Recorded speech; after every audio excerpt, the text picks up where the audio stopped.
voyez-vous, ce qui m'a étonné le plus aujourd'hui, mais vraiment étonné, hein, je pensais que nous étions dans la période libération, vous voyez, et je m'attendais à ce que, enfin, quand j'allais aller au marché, je vais pouvoir dire bonjour à tout le monde et sourire à tour de bras. Eh ben non, tout le monde portait des masques. Et là, je suis restée épatée parce que on a le droit dehors de ne pas porter de masque. C'était une joie de remarcher non masqué dans les rues. Vous ne pouvez pas vous imaginer. Bien sûr, on le tient à la main pour quand il faut le remettre à l'intérieur. Mais cette liberté qu'on avait retrouvée, eh bien en fait, elle ne résiste pas aux habitudes. C'est incroyable.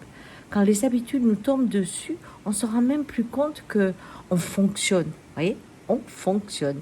Et on ne souffre plus. Ah, je me souviens quand je vous avais fait une vidéo sur ma coiffeuse qui m'avait dit « Oh, je le sens plus ».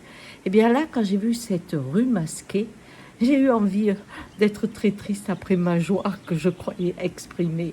Et ça me rappelle que, vous savez pourquoi les chasseurs, ils arrivent à tuer les animaux? Parce qu'ils ont aussi des habitudes.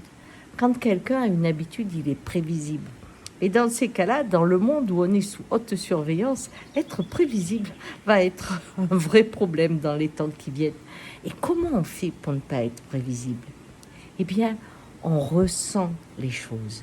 On passe par le corps.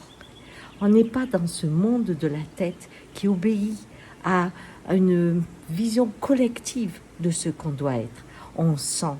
Et aujourd'hui, quand j'ai enlevé le masque, j'ai senti qu'il y avait une énorme différence de se promener dans la rue, dans le marché, non masqué. Voyez-vous, sentir vous donne une idée de liberté.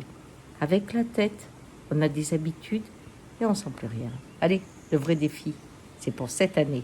Retrouvons la voix du corps avec un accord à la terre. C'est ça, la voix du chaman. Ciao!